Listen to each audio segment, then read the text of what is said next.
Here's the truth: at some point in your life, you're probably going to face one of these situations.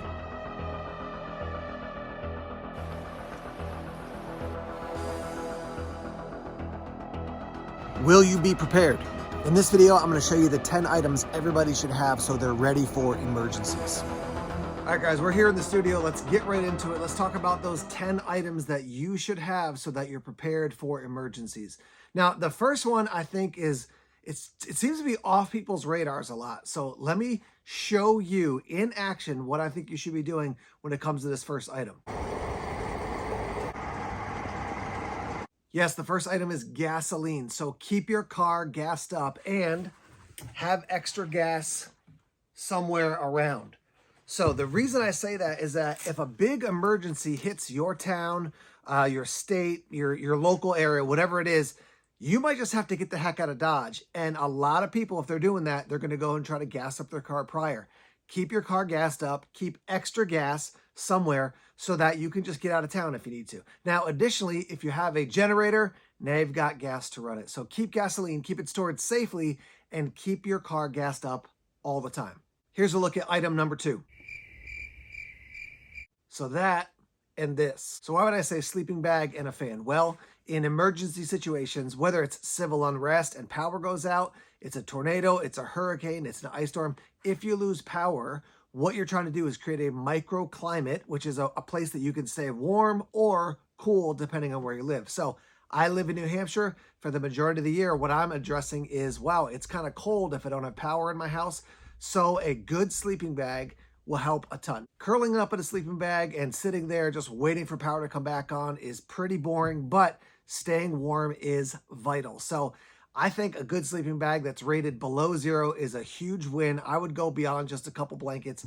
Get yourself a good sleeping bag. Even if you almost never use it, investing in that will keep you warm if power's out and you can't run your heat. Or even if you do have something like a fireplace, it's another way to keep yourself warm. Now, if you live in a place that is really hot, say you live in Texas or Alabama, Georgia, you need a fan, and you can literally just sit in front of the fan and blow cold air at yourself. And you might say, yeah, but if I have a power outage, what am I going to do? Well, that's what I would say.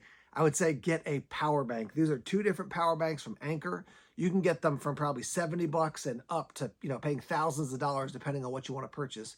But a low-cost power bank plus a fan, you can literally, like I said, just sit in front of it, blow cold air at yourself, and stay cool if there's a major power outage. Additionally, if you get a solar port, if it's hot out and the sun's out, you can charge up your power bank. And then, all right, now you can repower the bank and continue to stay cool. So a sleeping bag for cold temperatures, fan if you're a place with hot temperatures.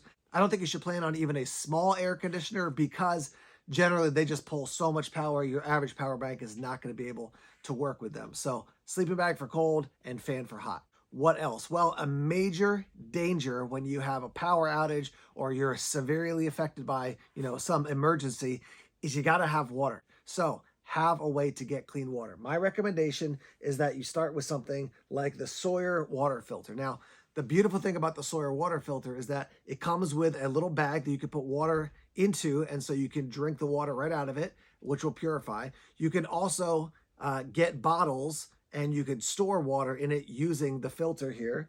It also comes with this syringe, and so when this thing gets clogged up, basically, you can clean it out with the syringe. And so you're going to get a ton of water if you buy a Sawyer water filter. You're talking around $30, and it's just a great, great product. Highly recommend that. If you're like, I got to save a little money, a Life Straw is great too. So these run about $20, and you could pick them up on Amazon every once in a while for even a little bit less. And this is literally put it into the water and drink.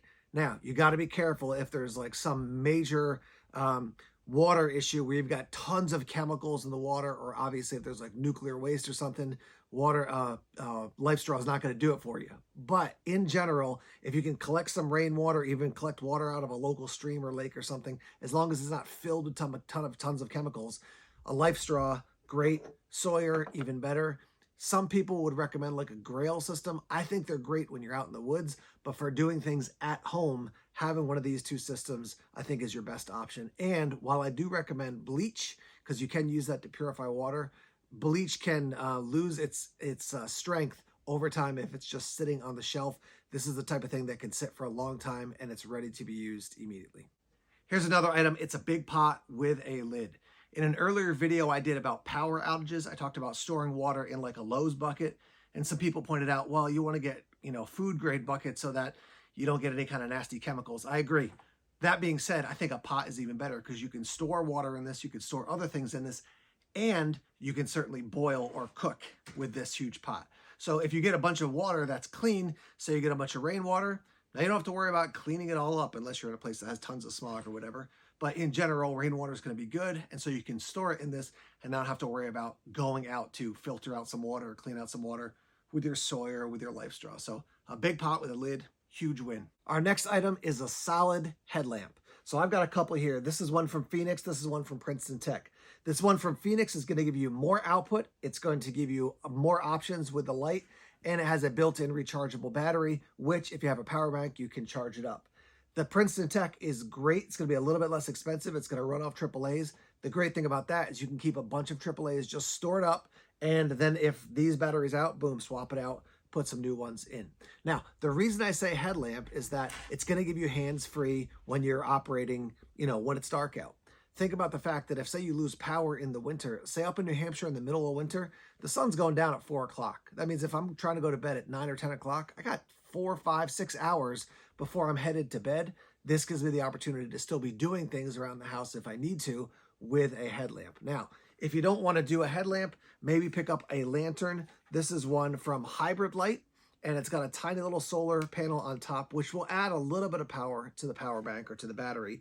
But the cool other feature is that you can charge this up and you can actually use this as a power bank to charge other things as well. Obviously, be careful. You don't want to drain the battery on this so you have no light and you're charging up your phone or something. But this is another option. You can hang it. You can carry it. I do like this in that it gives a bunch of light out into the area. But I'm trying to say, like, at a minimum level, have a headlamp. And then if additionally you want to get something extra, I would add this in.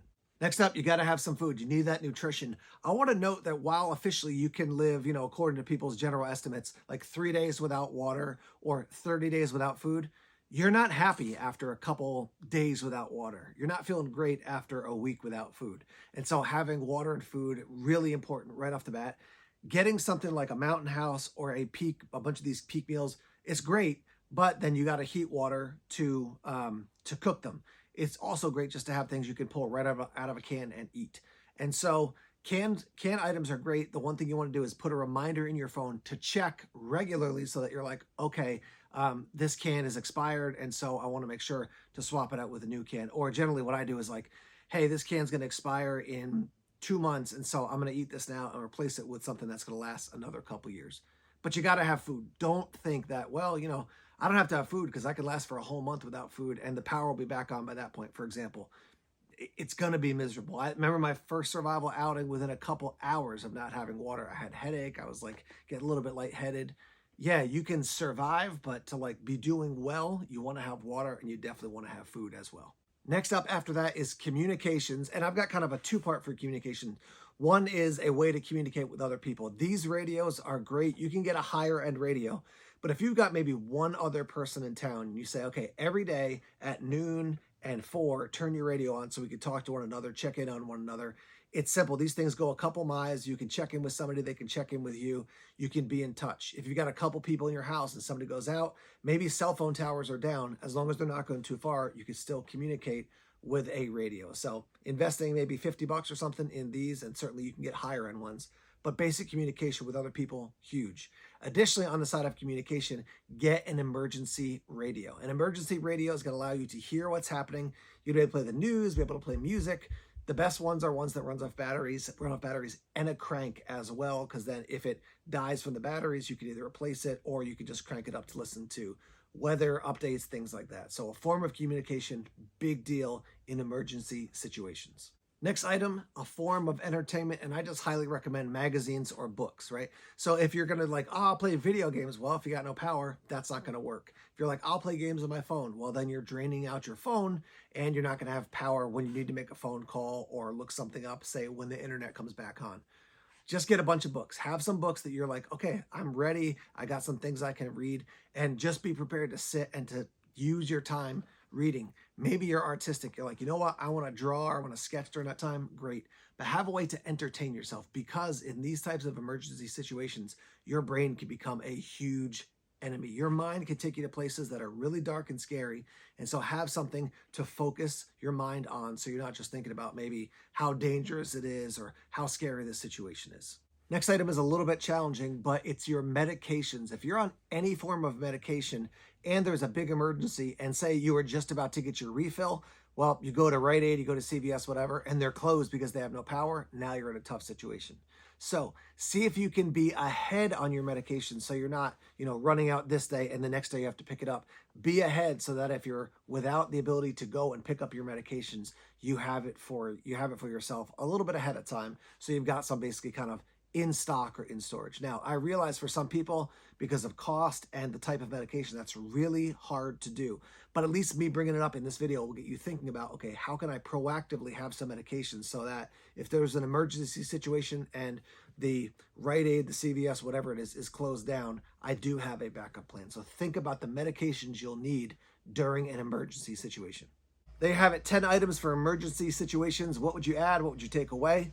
We got some additional videos right here. Let's get the discussion started in the comments. Thanks for watching. Take care.